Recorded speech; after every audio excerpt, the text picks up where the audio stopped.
Fear of God is the beginning of wisdom. If you want it, come and get some. Because we love wisdom. Because we love wisdom. People in every part of the globe are perishing because the judgment is low. From children to teens to elderly folks, this epidemic is incredibly bold. Wisdom is needed to see through the fog. Without it, we'll stumble and cease to the long. You're jumping without something to break it fall. If you choose to ignore it's a beckoning call. The only people who will lose the war are those who don't know who they're fighting for. You are the only one who can decide your fate. Don't waste your life when you can live inside a grace. If we turn to God and behold the shining face, we will gain traction and run in this human race. Hey, what's going on? JC Johnson here for the Love of Wisdom, where philosophy meets the streets. And on today's episode, we're going to be discussing the wisdom of Agathism. What's that? More on that after this. Fear of God is the beginning of wisdom. If you want it, come and get some. Because we love wisdom. Because we love wisdom. Fear of God is the beginning of wisdom. If you want it, come and get some. Because we love wisdom. Because we love wisdom. All right, welcome back. You are listening to For the Love of Wisdom, where philosophy meets the streets. And I'm your host, JC Johnson. And we're on North Coast Underground, where the underground starts with you. Live every Thursday at 4 p.m.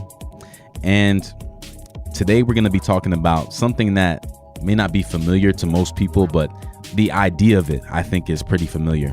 We're going to be talking about Agathism. Now, I'm not talking about Gothics or anything like that, so I'm going to get more specific about what this actually is. But if you're new to the show, you know, this show is all about wisdom, and I'm going to tell you how we got the name of that show. There's a theme that I like to, a theme verse that I like to apply to this show. It's taken from Psalm 90, verse 12 in the Christian Standard Bible. And it says, "Teach us to number our days carefully so that we may develop wisdom in our hearts." And just looking at the word philosophy, that's how we get the name of the show, because when you break it down, philo means love, and sophos or sophia, when you look at that original Greek word philosophia, that first part, philo, means love, and sophos or sophia, it means wisdom. When you put the two together, it means love of wisdom. So this show is called For the Love of Wisdom. And wisdom is about making good judgment. It's about having insight about many different things in life and being able to make good decisions as a result. And last time on For the Love of Wisdom, we discussed the wisdom of capitalism, and we actually contrasted that with the wisdom of socialism. So two very different things, and some see these two views as conflicting, but there are really a lot of benefits in both of them. It's not that one is better than the other. And I think that's the problem that a lot of people run into, is they try to decide whether one is better than the other, instead of saying, you know what, I think that both actually have something that we can apply to our lives if we really take the time to understand where different people are coming from, because nobody has it all correct. You know, nobody can say that their view of life is 100% right, as well-intentioned as they may be. But it was a pretty interesting conversation. We discussed both of those schools of thought over 4 different episodes. And if you missed any of those, you can actually hear them again for free. You can download them today on iTunes, Spotify, TuneIn Radio, Stitcher, iHeartRadio. You can hear it on Google Play Music. And if you have an Amazon Alexa device, you know, you can just say, Alexa, play For the Love of Wisdom. And it'll actually bring that up for you so you can listen to the show hands-free. So go online today, look up For the Love of Wisdom, and you can continue listening on your favorite podcast platform. In those last episodes, snippets of a new song were featured. And this new song is by Johnsonian Theory, and it's called 3 Isms Trilogy, right? And if you don't know about Johnsonian Theory, I'm actually the lead singer and lead guitarist for the band. It's an alternative punk rock band. It does some rap rock as well. especially in this song. There's some, you can call it rap rock alternative. And This song by Johnsonian Theory is called Three Isms Trilogy, and it just came out on February 4th. You can download the full song on Spotify, Deezer, Apple Music, pretty much anywhere. You can even find it on YouTube, wherever you want. But I would suggest going to Spotify if you have a Spotify account, and even if you don't, they'll still let you listen to the song and download it. All you have to do is just create an account and you can listen to it for free. Also, if you want to join today's conversation, or you even want to contribute to previous conversations, hit me up on Instagram or on Twitter at OnePlanMedia. And in your response, just use the hashtag For the Love of Wisdom. All right, so today we're discussing the wisdom of Agathism. Okay, so what is Agathism? What is that all about? If we look at the Oxford Dictionary, because this is a word that is not too common, but I think it is something that once I explain it, you'll say, okay, I think that I either agree or disagree, or I've put some thought into this particular school of thought before. Agathism, according to the Oxford Dictionary, is the doctrine that all things ultimately tend towards good, although the means by which this comes about may be evil, unpleasant, or unfortunate. Okay, so what does that mean? It means that good things ultimately will come about, but the way that those good things come may be very difficult. It may be even something that people would consider to be evil. A perfect example of this, I think, is how Israel became a nation. You know, if you're not too familiar with history, I would definitely recommend doing some research, having a better understanding of how the world got into the current state that it's in. Because when you have an understanding of history, you have a better understanding of what's to come in the future. But what happened with Israel, you know, for thousands of years, the children of Israel, people of Israel, have had this promise from God that one day they would have their own nation, that they would inhabit this land. And it seems that for the last few thousand years, people have always tried to destroy them. There was a time in Persia where the Jews, or Israelites, they were living in Persia, and the king of Persia almost had all of the Jews annihilated because of a guy named Haman, who really they should call Hater. Haman the Hater. Haman actually, you know, told the king that he wanted all the Jews destroyed because he had a bad interaction with one of the Jews named Mordecai, and he wanted all the Jews killed. So the king almost went along with this until he found out that his wife, Esther, was actually a Jew. He didn't know that. But as soon as he found that out, and he saw that this guy named Haman was trying to destroy all her people, basically, it put a stop to that. Haman ended up being hanged for that crime, and the Jews were safe. But we've seen that happen plenty of other times, especially I think the one that is the most popular is when Adolf Hitler sought to annihilate all of the Jews in Europe. History just repeating itself, right? It's the same thing happening over and over again.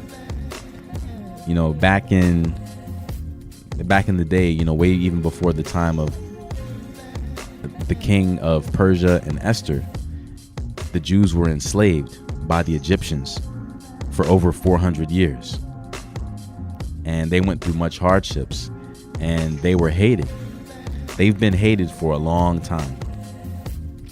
But basically what I'm saying about that all is that even with them being enslaved, even with people trying to annihilate them, even after going through the Holocaust, the good thing that actually came about after all of that stuff was that Israel, at that point in history, back in the 1940s, it was not yet a recognized nation. But after the horrors of the Holocaust and all of the stuff that was going on, Jews from around the world got the revelation that they needed to come back to their homeland. They needed to come back to the place that they were once scattered away from. They needed to come back to Israel, and thousands and millions of Jews began going back to Israel. And guess what? In 1948, after all these thousands of years, the prophecy was finally fulfilled, and Israel became an official nation, and they are still to this day. So just because something bad happens, it doesn't mean that ultimately it's going to be bad forever. But more on that after this. You're listening to North Coast Underground, where the underground starts with you, JC Johnson, for the love of wisdom, where philosophy meets the streets.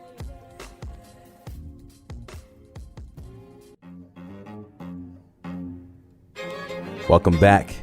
You're listening to For the Love of Wisdom, where philosophy meets the streets. JC Johnson here on North Coast Underground, where the underground starts with you. So today we're discussing the wisdom of Agathism.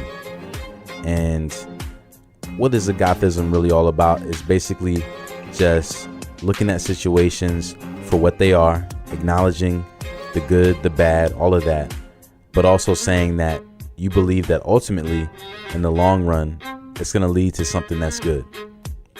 And the example that was given before the break was just how even the Jewish people during the Holocaust, at other points in history, where people were trying to annihilate them from the face of the earth, even though they went through that horrible and tragic experience and plenty of other experiences, they were still triumphant in the end. It led to something good. Not that what happened to them was good, but good came about as a result. A perfect example, I think, of Agathism is an experience that a guy had by the name of Robert Puff. Not Puff as in P. Diddy, a different Puff, right? Robert Puff, PhD. He wrote an article for Psychology Today about his experience with this whole philosophy, and I think it's good. It's from the Meditation for Modern Life, and here's what Robert had to say. Basically, to make a long story short, he had a situation where he leased a car. And if you've leased a car before, you know that when you lease it, it's only for a set amount of time. So whether that's for a few months or a few years, you're basically renting a vehicle for an extended amount of time. And he rented this vehicle, and with renting a vehicle or leasing a vehicle, they often have stipulations as far as how long or how far you can drive that vehicle, how many miles you can put on it.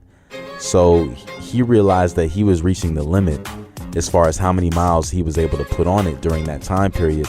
So he and his wife actually switched vehicles, because during her daily commutes, she put way less miles on her car than he was putting on his. So they just swapped. And as it got down to almost the time that it was time to turn the vehicle back in, as Murphy's Law would have it, she got into a car accident. She was backing out of their driveway, and she hit a car, and she ended up having to pay. Not only did they have to pay to fix that other person's car, they also had to pay to get their car fixed, because they had to turn it back in because they were leasing it. So this was a horrible situation, right, on the surface. And he talks about how he could have been angry with his wife. They could have had a huge argument and ended up not being happy about it as a result. But what ended up happening was, instead of choosing not to be happy, they chose to just deal with it. And his wife took the car to the shop, and she gave it to the mechanic. And it seems as though, even though the mechanic was just making small talk, it actually led to something awesome. The mechanic was telling her, most people that lease cars, they end up purchasing the car and then selling it to someone else and making a profit. This is something that they had never considered before. So his wife told, Robert's wife told him about this. And so Robert started to do some research, and he looked, and he actually found that not only could he purchase the car, but that he would be able to purchase it at a value that was far less than what the car was worth. So he decided to go ahead and purchase it. And then he did some research and he looked into some different buyers, and he was able to find someone who bought the car from him, and they actually ended up making a profit. So going into it, initially, it looked like they were at a loss because of all of the damages that they had to pay in order to fix this car. But what ended up really happening, though, was that by that circumstance happening, they were actually able to fare way better in the long run because they made money from this vehicle instead of just spending money on it. Because when you're leasing a vehicle, it's not really much of an investment as far as that actual vehicle itself, because that car is not giving you money back normally, right? But in this circumstance, they were able to sell the car and gain a profit. So things turned around to be far better for them in the end. And one thing that Robert says here, he says, optimism helps us to look at events in a brighter, more positive way. However, the danger of being optimistic is that we often don't sufficiently deal with our feelings. So he was saying here that it's not about being optimistic, because just being optimistic is just saying, oh, I think that everything is fine and everything is going to be fine. There's no problems. So being overly optimistic, it means you're not really looking at the issues. You're not being truthful about the fact that there is a problem. You're maybe trying to protect yourself from that. But he's saying, no, you got to deal with it, because this is a real thing that happened. It's a bad thing that happened. But instead of just staying there and becoming pessimistic and saying, oh, this problem will never be fixed, because that's not good either, he took the Agathism approach, and he said, what I'm going to do now is think about a way to make this situation work for my favor. Even though it's a bad situation now, it doesn't mean it's going to be bad forever. And he could have let that destroy him. He could have taken out his frustrations on his wife, but he was able to deal with his emotions in a healthy way, and it led to something greater than what they had before. They ended up coming out with more money at the end than they had going in. So turned out to be a pretty great investment.